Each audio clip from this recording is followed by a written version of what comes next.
Last time, the loss curve fell and the first real words crawled out of the noise. We trained and saved the tiny GPT. That checkpoint on disk is the whole point of the 17 rungs we climbed, a model that can speak. So today we write the thing that makes it talk. It's shorter than you'd think, a single loop, and one dial inside it decides whether our model sounds like a careful poet or a drunk one. Here's the trick at the heart of every language model, and it's almost embarrassingly simple. You feed it some text, it predicts the next token, you stick that token onto the end, then you feed the whole thing back in and ask again, predict, append, repeat. It's a snake eating its own tail. Each thing it says becomes part of what it reads next. That single loop is auto-regression, and it's the same loop running inside ChatGPT right now. But notice something, every time we forward the model, it gives us a prediction for every position in the sequence. We don't care about most of them, we already know what came after every position, except the very end. So we throw all of those away and keep only the logits at the last position. That's the model's guess for what comes next. One column out of the whole grid. That's the only one that matters when we're generating. There's a catch. Our model was trained on a fixed window, block size tokens no more. It literally cannot look further back than that. So as our generated text grows past the window, we crop. We always feed it the most recent block size tokens and let the older stuff scroll off the left edge. The window slides forward as the text grows. Forget that crop and the model chokes on a sequence longer than it's ever seen. Okay, we've got the logits for the next token. Raw scores, one per word in our vocabulary. To turn scores into a choice, we run softmax. It squashes every score into a probability and they all add up to 1. Picture a glowing bar chart over the whole vocabulary, a few tall bars where the model is confident, a long flat tail of unlikely tokens. Now we just have to pick one. The lazy way is greedy, always grab the tallest bar, sounds smart, and it's terrible. It's robotic, it loops, it says the same safe phrase over and over because the safe phrase is always the tallest bar.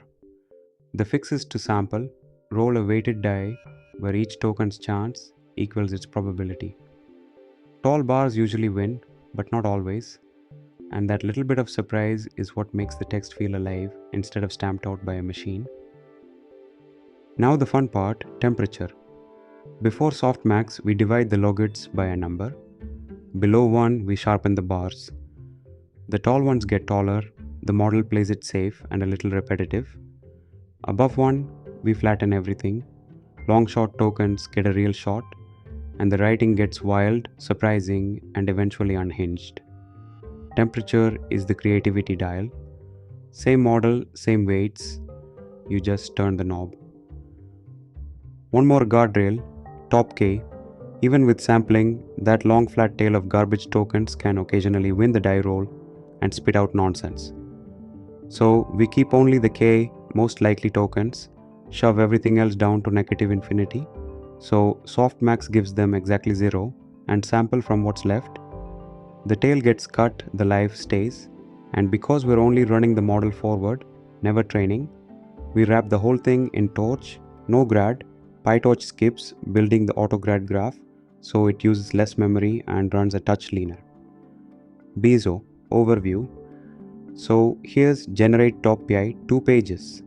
The top is the generate function itself. That's snake eating its tail loop, decorated with no grad. The bottom is the driver, load the checkpoint we saved last episode, encode a prompt, and stream the output twice at 2 different temperatures so you can hear the dial turn. Let's walk it. The decorator and the signature. At Torch, no grad sits right above the function. It tells PyTorch, don't build a graph, we're just running forward. Then generate takes the model, a starting context IDs shaped batch by time, how many max new tokens we want, and our 2 dials, temperature and an optional top K. First thing inside, we flip the model to eval mode. The crop. Inside the loop, the first thing every step does is IDEX count to IDEX block size. Take only the last block size tokens, that's the sliding window. Early on the sequence is short, so this does nothing. Once we've generated past the window, it quietly keeps us legal. The forward and the slice. We call the model on the cropped context to get logits for every position, then immediately do logits ditto temperature. Keep only the last time step and divide by the dial in the same line. That's the one column out of the grid we talked about. Everything downstream works on that single next token distribution. Why temperature lands here? We divided before softmax, that's the whole point. Dividing by less than 1 sharpens the distribution, more than 1 flattens it. Do it before softmax and it reshapes the probability landscape. Do it after and you'd just be rescaling numbers that already sum to 1. Top K filtering. If top K is set, we grab the K largest logits with torch. Find the smallest one that survived with cout, kept as a column so it broadcasts, and set every logit below that threshold to negative infinity. After softmax, those become exactly 0. The tail is gone, and we can only sample from the survivors. Softmax sample append. If softmax turns the surviving logits into probabilities, torch.multinomial rolls the weighted die and draws 1 token, and torch.cat glues it onto the end of IDX. Then the loop comes back around with a sequence 1 token longer. Predict, append, repeat. There's the snake. The driver. We load the checkpoint with torch.load, rebuild the model from its saved config and weights, encode Romeo into token IDs and call generate twice, once at temperature 0.8 with top scale 40, once at a reckless 1.4. Each call gets decoded back to text and printed, so the terminal shows the same model speaking in 2 completely different voices. Closer, B8 plus teaser, and that's it. It talks. A tiny model, a few hundred lines total, and Shakespeare-flavored text streaming out of a loop you can read top to bottom. It's small, so it stumbled, but the recipe is the real thing. Predict, sample, append is exactly what's running when you chat with the big model.